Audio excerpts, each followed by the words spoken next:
මීදුමින් වැසී කිය ශීත නගරයක දුම් දමමින් ආහාර පිසින භෝජනාගාර, කාන්තාවන්ගෙන් පිරී ඉතිරී ගිය රූපලාවන්‍යාගාර, ආලෝකමත් කෝපිහල් සහ කරත්ත පිරුණු කාර්යබහුල වීදි අතර කිසිවෙකුගේ හඬක් නෑසුණු අලු පැහැති සුවිශාල මන්දිරයක් ඈත කෙළවරේ පිහිටා තිබුණා. එහි දොරවල් කිසි විටකත් විවරුනේ නැහැ. එහි තිරරෙදි කිසි විටකත් සෙලවුනේ නැහැ. එහෙත් සෑම රාත්‍රියකම එය අන්ධකාරයෙන් සහ හුදෙකලාවෙන් බැසී ගියා. සමහරු පවසනවා එහි කාන්තාවක් ජීවත් වූ බව. තවත් සමහරු පවසන්නේ ඇයව මන්දිරය තුල මරා දැමූ බවයි. එසේනම් කවුද ඝාතකයා? එවිට මේ කාන්තාව කවුරුන්ද? මේ සියල්ලම හුදෙක් කටකතා පමණයි. ඔබ දැන් සූදානම්ද මේ කතාවේ සැබෑ සත්‍ය සොයා යන්න? අද කතාව ශ්‍රේෂ්ඨ ලේඛකයෙකු වූ ඔන්ඩ්‍රේ ඩී බෝල්සැක් විසින් ප්‍රංශ භාෂාවෙන් ලියන ලද අභිරහස් කතාවක්.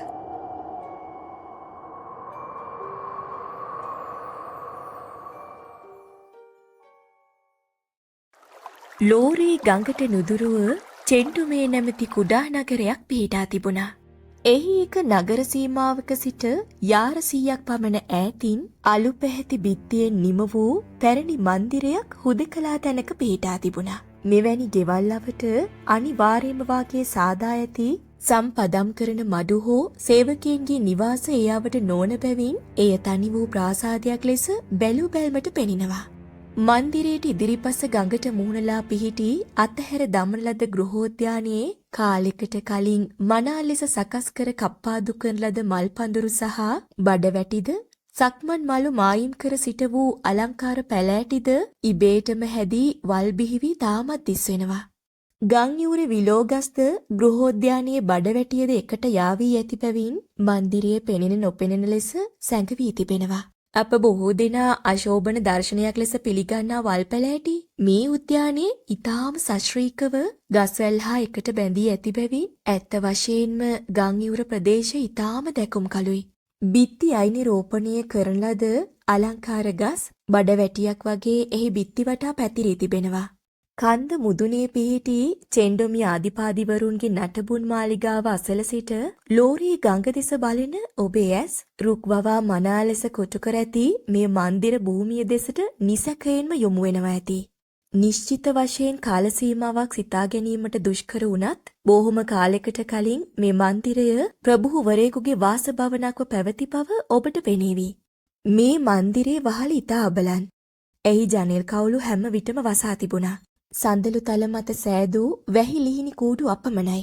එසේම සදා කාලිකවම යතුරුලා වැසූ දොරවල්ද මේ මන්දිරයේ පිරී තිබුණා. පියගැට පෙළවල පිපුරුම් විවර තුල වල් තලකොළ වැවි කොළ පැහැති රේඛා සැදී තිබුණා. ඉර එළියත් සඳ එළියත් ශීත ඍතුත් ග්‍රීෂ්ම ඍතුත් හිම වැටීමත් නිසා ලී කැටයම් ගෙවි ගොස් ලෑලි ඇඹරි සායම් ගැලවී තිබුණා. එහි රජයන දුක්මුසු නිහඬතාවය බිඳහෙලන්නේ විවිධ කුරුල්ලන්, බලලුන් සහ මීයන් පමණයි. එකිනෙකා පසුපස එළවමින්, පොරකමින් එකිනෙකා ගොදුරු කර ගැනීමට උන්ට කිසිවෙකුගෙන් බාධාවක් නැහැ. මෙහි හැම තැනකම අදෘශ්‍යමාන හස්තයකින් අභිරහස යන වචනය කොටා තිබෙනවා. ඒ බව මන්දිරය දෙස බලන ඕනෑම අයෙකුට පැහැදිලිවම දකින්නටත් පුළුවන්. මොන විදියේ ගිනිගෙඩියක් අහසින් මේ මන්දිරයට පාත්ව තිබෙනව ඇද්ද? මොන දේවාධිකරණය මේ නිවස මතු පිට ලුණු ඉසීමට තීන්දුව කරන ලද්දේද? දෙවියන්ට නිගා කරන ලද්දක්ද? නැත්නම් ප්‍රංශේ පාවා දීමට තැත් කරන ලද්දක්ද? අපට ඉදිරිපත් වන මේ පැණියන්ට පිළිතුරු මෙහි යැදෙන බඩගාන සත්වයන්ගෙන් කවදාවත් අපට ලැබෙන්නේ නැහැ. දැනට හිස්ව ඇති මේ පාළු මන්දිරය යතුරු නැති වූ යෝධ ප්‍රහෙලිකාවක් පමණයි. ඇත්තෙන්ම මෙය යම් කිසි කාලයක රජවරුන්ගෙන් ලැබූ ප්‍රවේණියක් හෙවත් සන්නසකින් ලබා දෙන ලද ත්‍යාග භූමියක්. මේ මන්දිරය හඳුන්වන්නේ ග්‍රෝන් රෝෂේන් යන නමින්. තානායම් භාරකාරිය මේ පිළිබඳව රහස හෙළිකන ලද්දේ මට පමණක් නොවිය හැකි බව මට තේරුම් ගත හැකි වූ නිසා එහි විස්තර ඇගෙන් විපරම් කරන්න මම අවසානයේදී තීරණය කළා. තානායම් භාරකාරිය ඇගේ කතාව මෙසේ කියන්නට පටන් ගත්තා. මහත්මයා, රජතුමා ස්පාඤ්ඤ යුදසිරකරුවන්ට සහ අනික් අයව මෙහි එවන්න නියෝග කරාට පස්සේ කොන්දේසි පිට නිදහසදී මේ නගරයට එවපු තරුණ ස්පාඤ්ඤ සිරකාරයෙක්ට නවාතැන් දෙන්න දවසක් මට රාජ නියෝගයක් ලැබුණා.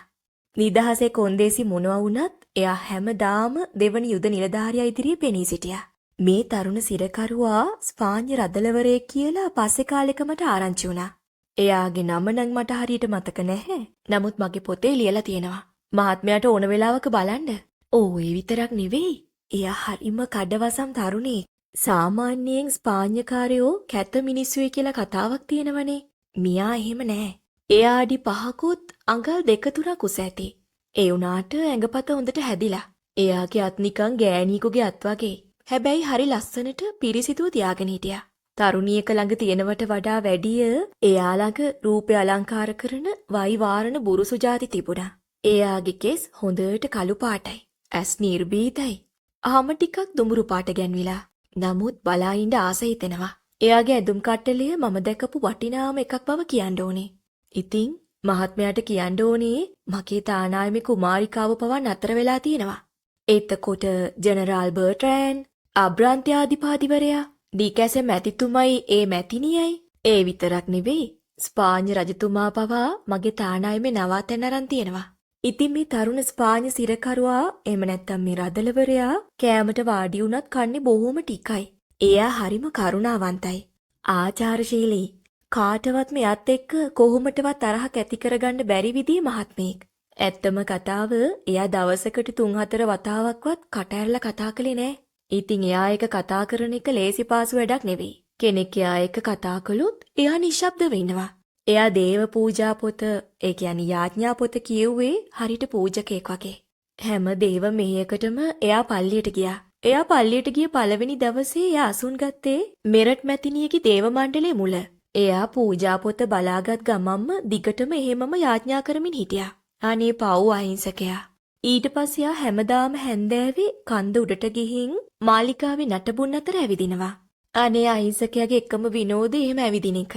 එයාට සමහර විට තමන්ගේ රට මතක් වෙන්න ඇති. ස්පාඤ්ඤ රටේ තියෙන්නේ සේරම කඳුකර පළාත් කියනවනේ. ඉතින් මෙහි ආපු මුල් දවස්වල ඉඳලම හුඟා රෑ බෝ වෙන තුරුම එයා ආපහු එන්නේ නැහැ. සමහර දවස්වල මධ්‍යම රාත්‍රියේ පහු වෙන තුරු එයා නේන බව දැනගෙන අපි බොහොම බය වුණා. ඒ වුණාට අපි කවුරුත් එයාගේ දිනචර්යාවට පුරුදු වුණා. එයා කාමරේ යතුරු දාලා යතුරු අරන් යනවා. ඉතින් එයාගේ කාමරේ තිබුණේ අපේ තානායමෙම කොටසක් හැටියට පාවිච්චි කරන රූඩි කැසන් පාරේ ගේක. ඊට පස්සේ දවසක අපේ අශ්වය බලා ගන්න ස්ථාල සේවකයෙක් කිව්වා ස්පාඤ්ඤ තරුණයා ගඟ පහලට මාළුවෙකු වගේ පීනනවා දුටුවයි කියලා. ඉතින් අපි එයා ආපහු ආවම කිව්වා පන්ගාල් අතරේ බොහොම ප්‍රවේශමෙන් පීනන්න කියලා. එයා වතුරේ හිටි බව අපි දැනගත් හැටියේ එයා ටිකක් අනසලු වෙලා වගේ ඔහේ හිටියා. ඉතින් මෙහෙම ටික දවසක් ගියාට පස්සේ එක දවසක් උදේ බලද්දි එයා යගේ කාමරේ හිටියේ නෑ. අපි හැම තැනම බැලුවා. ඒත් කොහෙ ගියාද කියලා කිසිම ලකුණක් තිබුණේ නෑ. ඊට පස්සේ මේසලාච්චුවක් ඇතුලේ තිබිලා මට පුංචි ලියුම් කෑල්ලක් හම්බුණා. ඒ එක්කම තිබුණා රත්තරන් කාසි 50ක්. ඒ ස්පාඤ්ඤ ඩබලූන්. ලියුම් කෑල්ලේ ලියලා තිබුණේ එයා ආපහු ආවේ නැත්තම් දේවස්ථානයේ දේව මෙහෙයන් සඳහා ගාස්තු වශයෙන් ඒව වියදම් කරන්න කියලා. ඒ කියන්නේ එයාට බේරියන් ඉඩ සලසා දීම ගැන දෙවියන්ට පූජෝපහාර කරන්න වියදම් කරන්න කියලා. ඒ දවස්වල මගේ ස්වාමි පුරුෂයා ජීවත් වෙලා හිටියා. ඉතින් එයා බොහොම උනන්දුවෙන් හැම තැනම ගිහින් මේ ස්පාඤ්ඤ තරුණයා ගැන හොයලා බැලුවා. ඔන්න දැන් තමයි කතාවේ පුදුම හරිය. ඉතින් මගේ ස්වාමි පුරුෂයා ස්පාඤ්ඤ තරුණයාගේ ඇඳුම් කට්ටලය මාලිකාවේ නටබුන් අසල ගඟයිනේ ගල් ගොඩක යට තිබිලා හොයාගෙන ආවා. හරියටම ග්‍රෝන් බ්‍රොෂේ මන්දිරයට කිට්ටුව වගේ. මගේ ස්වාමි පුරුෂයා ඒ හරියට ගියේ බොහොම පාන්දරින්. කිසිම කෙනෙකුට පේන්න කලින්. ඉතින් අපි ලියමන කියවුවට පස්සේ ස්පාඤ්ඤ තරුණයාගේ ඇඳුම් ටික පිච්චුවා.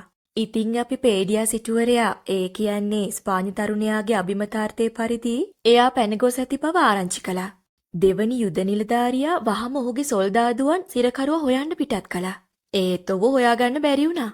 ලෙපාස් හිතුවේ ලෙපාස් කිව්වේ මගේ ස්වාමි පුරුෂයා මේ ස්පාඤ්ඤ තරුණයා දියේ ගිලිලා මැරෙන්න ඇති කියලා. නමුත් මහත්තයා මම හිතන්නේ එහෙම නෙවෙයි. මං හිතන්නේ ස්පාඤ්ඤ තරුණයා මෙරට් ආර්යා වගේ පළහිලව්වට සම්බන්ධයි කියලා. ඒ මොකද කිව්වොත් මේ අපේ සේවිකාව රොසලි කියනවා මෙරටාර්යාව ඔච්චර අගේ කරපු කුරුසේ අර කලුවරලියෙන් හදලා රිදී වැඩ දාපු කුරුසේ මෙරටාර්යාව සමග භූමි දාන කළා කියලා. ඉතින් ওই ස්පාඤ්ඤ තරුණයා මෙහි නතර වෙලා හිටපු මුල් කාලේ එයාලක තිබුණා ඔය කියන විදිහේ කලුවරලියෙනුයි රිදීනුයි හදපු කුරුසයක්. නමුත් පස්සේ අපි ඒක දුටුවේ නැහැ. ඉතින් මහත්තයා ඔබ හිතන්නේ නැද්ද එයාගේ ප්‍රෑන්ක් 15000ට මට උරුමයක් තියෙනවා කියලා? ඔව් ඇත්තෙම. නමුත් රොසලිකින් ඔබ ප්‍රශ්න කළේ නැද්ද? මම ඇගෙන් ඇසුවා. ඔව් මහත්තයා මොකද නැත්තේ? අනේ ඉතින් මොනවද? කොච්චර ඇහුවත් කෙල්ල බිත්තියක් වගේ නිශ්ශබ්ද වෙන්නවා. රොසලි මොකක් හරි දන්නවා. ඒ වුණාට කොහොමටවත් අපිට නම් කතා කරලා හොයාගන්න බෑ. කිසිම උත්තරයක් දෙන්නේ නැහැ. මා සමග ටික වෙලාවක් කතා කිරීමෙන් පසු තානායම්කාරී වෙතට ගියා. නොපැහැදිලි දුක්මුසු සිතුවිලි මාලාවකට තමයි මීළඟ මොහොතේ මම ගොදුරුනේ. මා තුල ප්‍රේමාන්විත කුතුහලයක් වගේම ආගමික බීතියක් ඇති වුණා. ඒ යම් කිසිවෙක් රාත්‍රී කාලයේ අඳුර පවතින අඳුරු දේවස්ථානයකට ඇතුළු වන විට ඊතා සියුම් ආලෝක ධාරාවක් උස්සු ආරුක්කුවක් යටින් දුටුවොත් එවිටම දේවගැතිවරයෙකුගේ පොරෝණයක් සෙලවෙන හඬ ඇසුනොත් ඔහු බිය වී ගැහෙන්නක් වාගේ එකක්. හදිසියේම ග්‍රෝන් බ්‍රොෂේ මන්දිරයත් එහි උසු වල් පැලෑටිත් මලකඩ බැඳුණු එහි යකඩ ගරාදිත් වැසී ගිය දොර ජනෙලුත් අත්හරින් ලද කාමර පේලිත් අරුම පුදුම අවතාරයක් වගේ මා ඉදිරියේ පෙනෙන්න පටන් ගත්තා. මේ අద్භූත ප්‍රාසාදය පසාරු කරගෙන ගොස් තිදෙනෙකු මරණයට පත් කළ එහි යඳුරු වෘන්තාන්තයේ අභිරහස් ගැටලුව සොයා ගැනීමට මා තුල පුදුම උනන්දුවක් ඇති වුණා. ඉතින් මම ඒ උනන්දුව පසුපස්සේ හඹා යන්න පටන් ගත්තා.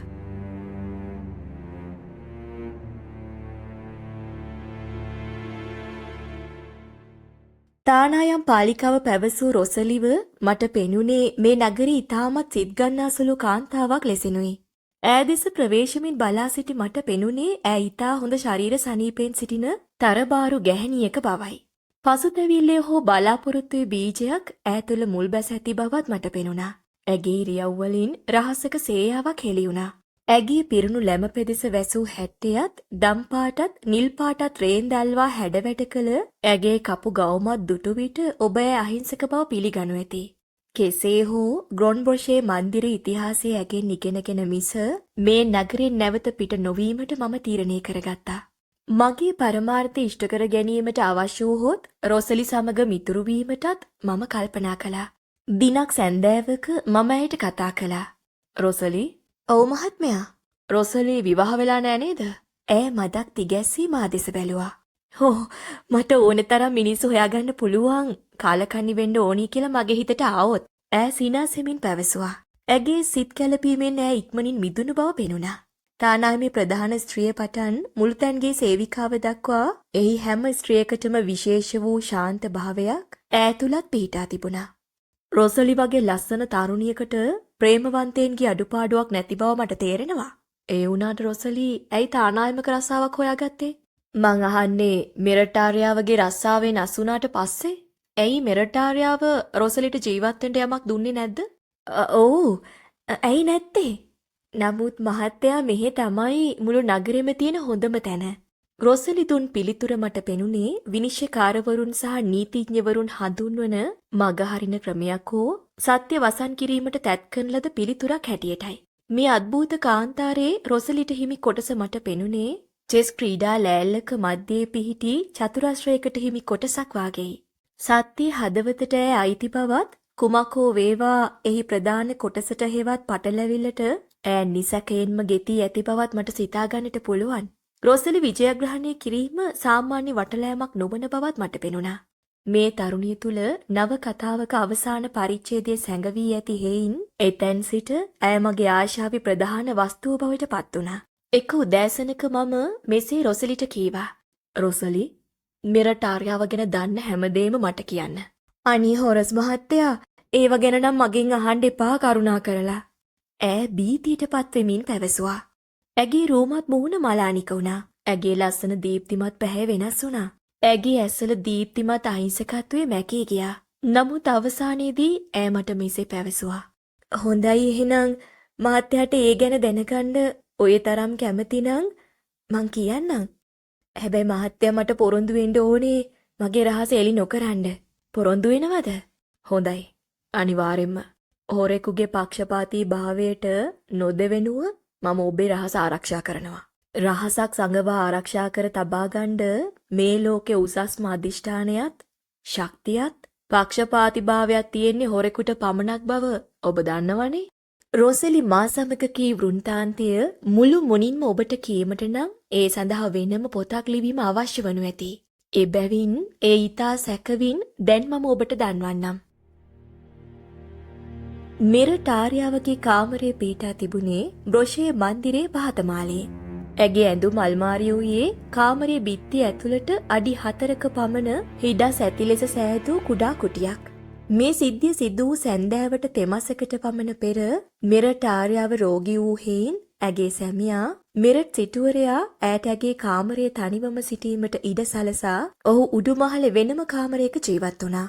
කාටත් සිතාමතා පිළියෙල කළ නොහැකි පුදුම සහගත සිදුවීමක් ලෙස සැලකිය හැකි කරුණක් නිසා ඔහු එදින වෙනදට වඩා දෙපැයක් පමණ ප්‍රමාද වී සමාජ ශාලාවේ සිට නිවසට පැමිණියා. ඔහු දිනපතාම සැන්දෑ කාලයේ ගත කළේ සමාජ ශාලාවට ගොස් පුවත්පත් කියවීමෙනුත් ප්‍රදේශ වාසීන් සමග දේශපාලනය පිළිබඳව සාකච්ඡා කිරීමෙනුත්ය.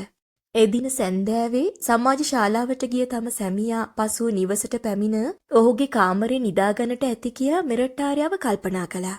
එහෙත් ප්‍රංශයේ ආක්‍රමණය කිරීම පිළිබඳව සමාජ ශාලාවේදී උණුසුම් විවාදයක් ඇති වූ බැවින්ද එදින බිලියඩ් ක්‍රීඩාව සිත් පොළඹවන එකක් වූ හේයින්ද ඉන් ඔහු ප්‍රෑන්ක් 40ක් පරාජය වූ හේයින්ද ඔහු එසේ ප්‍රමාද වී නිවසට පැමිණියා.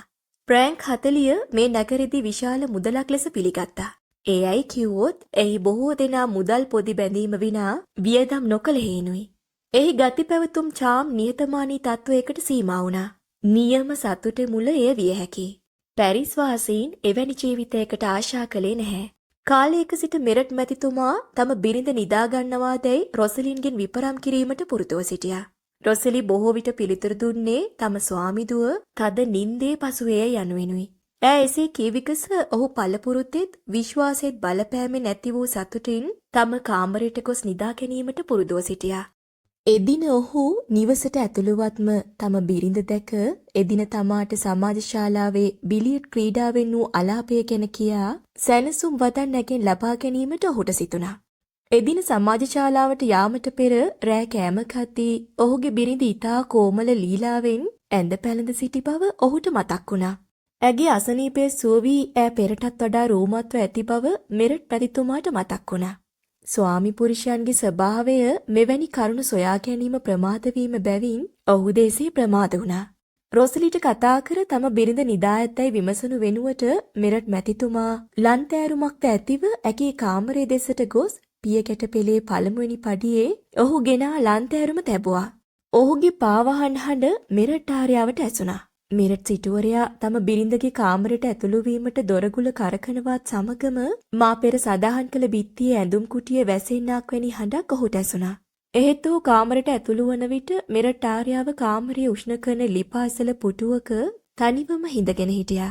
මෙරට මැතිතුමා සිතුවේ රොසලි ඇඳුම් කුටිය තුලට ගොස් තමන්ගේ බිරිඳගේ ඇඳුම් පිළියෙල කරනු ඇති කියයි. ඔහු බිරිඳගේ මුහුණ දෙස බැලුවා. එවිට ඇගේ ඇස්වලින් පිළිබිඹුනේ භීතියටත් තැති ගැනීමටත් උරු පෙනුමක්.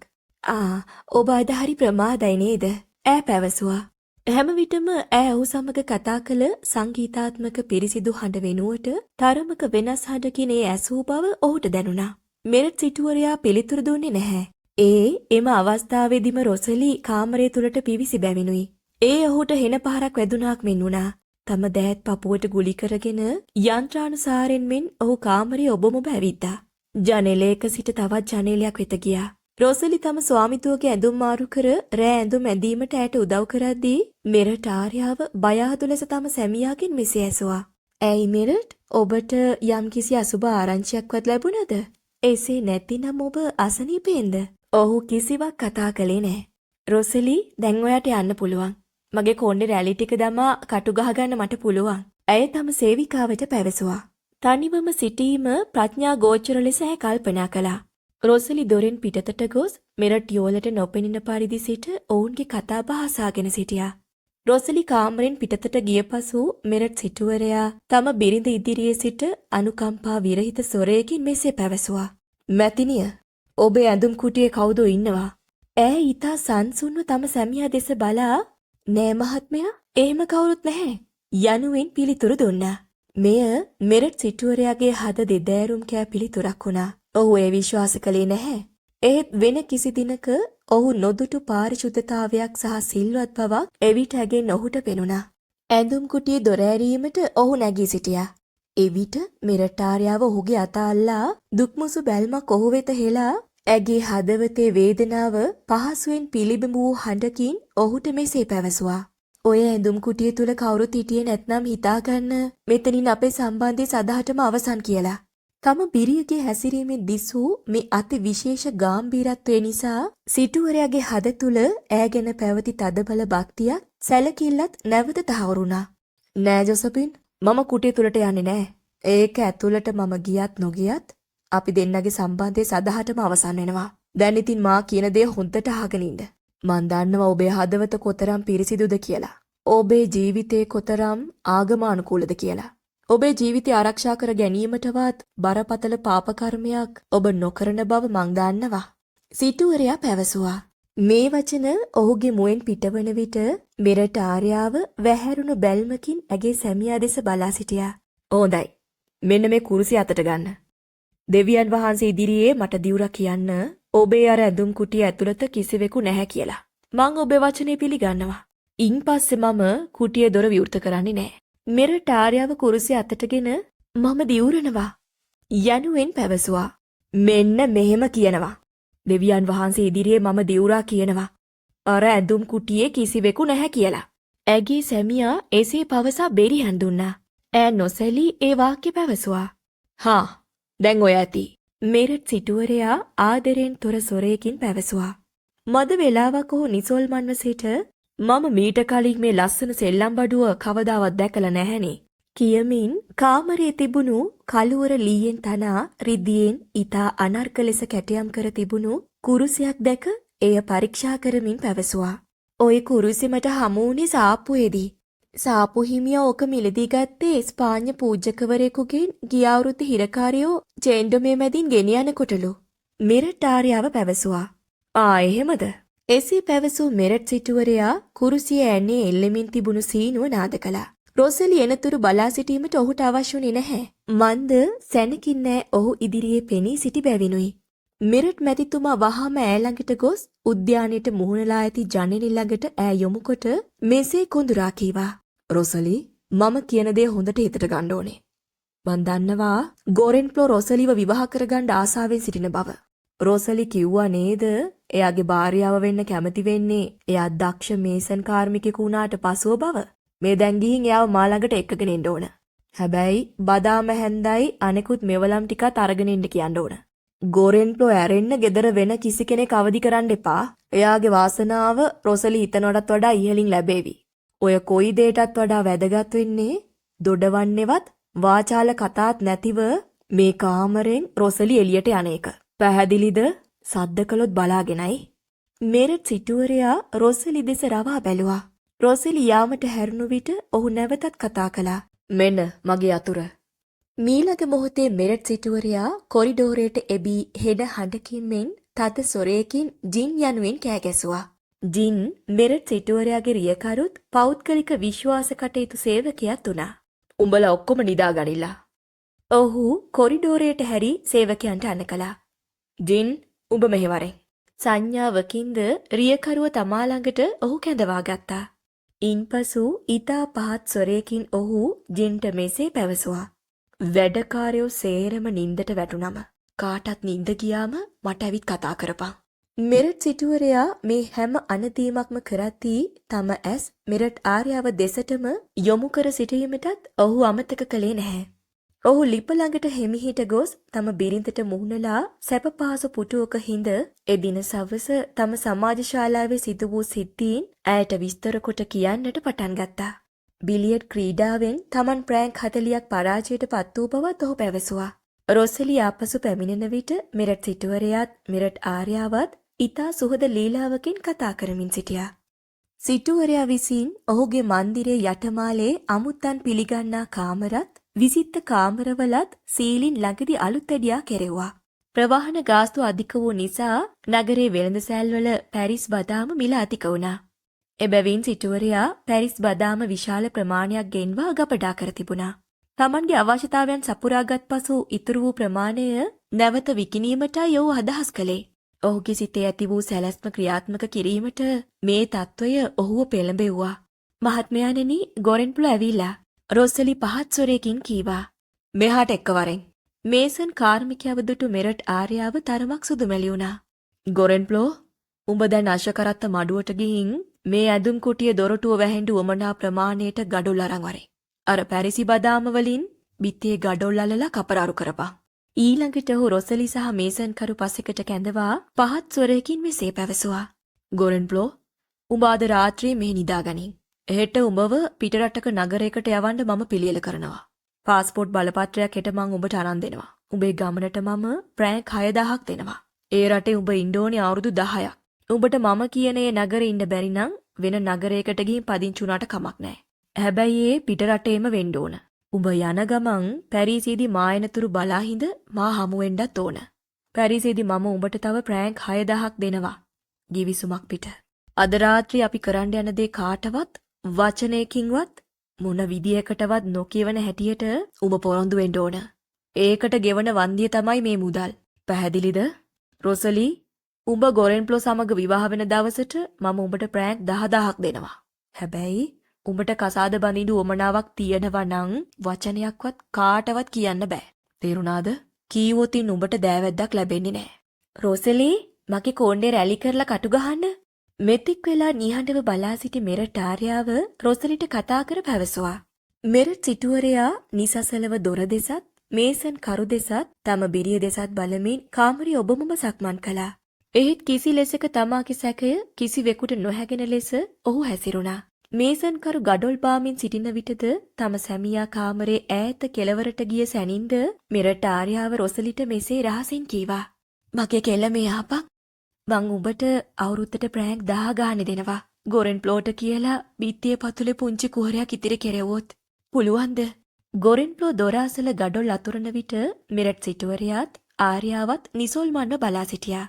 සැමියා මෙසේ නිසොල්මන්ව සිටීමෙන් රහස් තේරුම් සහිත වදන් බිනීමට බිරියට අවකාශයක් ලැබුණේ නැහැ. මේ තත්ත්වය නිසා මෙරට ආර්යාව ඇගේ අභිමානය පළුදු කර ගැනීමටද නොසිතුවා. නැතහොත් නිසසලව සිටීම දූරදර්ශී ක්‍රියාවක් ලෙස ඈ කල්පනා කළා විය හැකියි. බිත්තිය අඩක්ම නිම වූ පසු සිටුවරා ඉවත බැලූ විගසම අවස්ථාවෙන් ප්‍රයෝජනයක් ගත් මේසන් කරු බිත්තියෙන් වැසී යමින් තිබූ ඇඳුම් කුටියේ දොරපළුවක වීදුරු තහඩුවක් බදාම හැන්දෙන් ගසා බිඳ දැම්මා. මේ ක්‍රියාව නිසා රොසලි ගොරෙන්ප්ලෝට කතා කර බිත්තියේ සිදුරක් ඉඩ තැබීම පිළිබඳ පණිවිඩය කියා ඇති බව මෙරට ආර්යාව තේරුම් ගත්තා. බිඳුණු වීදුරු තහඩුව තුලින් එවිට තිදෙනාටම මිනිසෙකුගේ මුහුණක් පෙනුණා. ඔහුගේ හිසෙහි කළු පැහැති හිසකේද මුහුණේ අඳුරු දුක්මුසු සේයාවක්ද කෝපෙන් දැවි දැවි ගිනි පුපුරු ලෙස පෙනුණු ඇස්ද ඔහුට තිබෙන බව ඔවුන් දුටුවා. තම සැමියා ආපසු හැරී බැලීමට පෙර ඇඳුම් කුටියේ සිරවී සිටි අමුත්තාට සංඥාවක් කිරීමට අසරණ ගැහැණියකට ඉඩ ප්‍රස්තාවක් ලැබුණා. අලුයම 4 වන විට බිත්තිය සාදා කපරාරු කර අවසන් වුණා. ඒ සැප්තැම්බර් මාසයේ දිනයක් වුණා. මේසන් කරුව සිටුවරයාගේ පෞද්ගලික සේවක ජින්ට බාර කෙරුණා. මෙරට සිටුවරයා තමන්ගේ බිරිඳගේ කාමරේ නිදාගත්තා. හිරු එළිය වැටි පහන් වූ පසු ඇඳෙන් නැගී සිටි සිටුවරයා ඇඳුම් අඳිමින් නොසැලකිල්ලෙන් මෙසේ පැවසුවා. දෙයයනේ මේ මොන යකාගේ වැඩක්ද? දැන් මයිරි නගරයට යන්න එපැයි අර මිනිහාගේ පාස්පෝර්ට් එක ගන්න. ඔහු හිස්වැස්මද පැලඳ අඩි කීපයක් දොර දෙසට ගොස් නැවත හැරී පැමිණ කුරුසිය අතට ගත්තා. ඔහුගේ බිරිඳ ප්‍රීතියෙන් වෙවුලන්නට උනා. එයා පිටත් වෙලා යන්නයි හදන්නේ. ඇය සිතුවා. සිටුවරයා පිටත් වූ විගස මෙරට ආර්යාව රොසලිව ගෙන්වා ගැනීමට සීනුව නාද කළා. රොසලි පැමිණි විට ඇය දරුණු හඬකින් මෙසේ කෑ ගසා පැවසුවා. මේසන් හැන්දකෝ? කෝ මේසන් හැන්ද? අනික වැඩ පටන් ගමු. මං දුටුවා ගොරන්ප්ලෝ කපරාරු කරන හැටි. මේකේ හිලක් හදලා නැවතත් වහන්න අපිට වෙලාව තියෙනවා. එක නිමේෂයකින් රොසලි ආයුධයක් වැනි යමක් ඇගේ ස්වාමි දුව වෙත රැගෙන ආවා. මෙරට ආර්යාව කිසි කෙනෙකු හා සැසදිය නොහැකි බලවත් උනන්දුවකින් බිත්තිය කැඩීමට පටන් ගත්තා. ඈ ගඩොල් කීපයක් බුරුල් කොට ඉවතට ඇද දමා බලවත් පහරක් ගසා බිත්තියේ ලොකු කොටසක් බිඳ දැමීමට ආයුධය අමෝරා ඔසවනවත් සමගම තමා පිටුපස සිට මිරට් සිටුවරයා බලා සිටිනවා ඇය දුටුවා. ඇය එකවරම සිහි විසඤ්ඤ වුණා. මැතිනියව ඇඳේ හාන්සි කරවපන්. සිටුවරයා තර්ජනාත්මක සොරයකින් රොසලිට අණ කළා. තමා නැති අතරේ සිදුවිය හැකි දේ ගැන කලින් පටන් අනුමාන කළ සිටුවරයා තමන්ගේ බිරිඳ හසු කරවා ගැනීමට ඇයට උගුලක් ඇටෙව්වා. ඔහු ගොරන්ෆ්ලෝගේ පාස්පෝර්ට් බලපත්‍රය ගැන නගරාධිපතිවරයාට ලිපියක් පමණක් යැව්වා. පෙර මෙරටාරියාව සඳහන් කළ ආභරණ වෙළෙන්දට තමා හමුවීමට පැමිණෙන ලෙසත් ඔහු පණිවිඩයක් යවා තිබුණා. බිත්තිය නැවත අලුත් කොට කාමරය සකස් කළ වහාම ආභරණ වෙළෙන්දා මෙරට් සිටුවරයා ඉදිරියේ පෙනී සිටියා. සිටුවරයා ඔහුගෙන් මෙසේ ඇසුවා. "උඹ මේ නගරයෙන් මැදින් ස්පාඤ්ඤ හිරකාරයෝ ගෙනියනකොට ඔවුන්ගෙන් කුරුසවිල දී ගත්තද?" "අනේ නෑ ස්වාමීනි." "ආ හොඳයි. බොහොම ස්තුතියි. දැන් තමුන්ට යන්න පුළුවන්." ඔහු ව්‍යාග්‍රේකුසේ තම බිරිඳ දෙස බලමින් පැවසුවා. "ජින්, උඹ මගේ කෑම බීම ආර්යාවගේ කාමරයට මීට පස්සේ ගේන්න ඕන. ආර්යාව අසනීපෙන් ඉන්න හින්දා ඈට සනීප වෙන තුරුම මට මේ කාමරේ ඉන්න සිද්ධ වෙනවා." ක්‍රූර මෙරට් සිටුවරයා ඔහුගේ බිරිය සමග ඇගේ කාමරය තුල පුරා දින 20ක් එක දිගටම සිටියා. බිත්තිය බැඳ වැසූ ඇඳුම් කුටියෙන් මුලදී ශබ්ද ඇසෙන විට ජොසපින් ඇගේ සැමියා දෙස බැගෑපත් ලෙස බලා මරණයට පත්වෙමින් සිටි අමුත්තා ගැන ඔහුගේ අනුකම්පාව ලබා ගැනීමට දිරිදැරුවා. එහෙත් ඈට එක වචනයක්වත් පැවසීමට කිසිම අවස්ථාවක් ලැබුණේ නැහැ. "උඹ කුරුසියේ උඩ දිවුරා කිව්වා අර ඇඳුම් කුටියේ කවුරුත් නැහැ කියලා." "එහෙමනේ." ක්‍රූර සිනහවක් පාමින් මෙරට් සිටුවරයා පැවසුවා.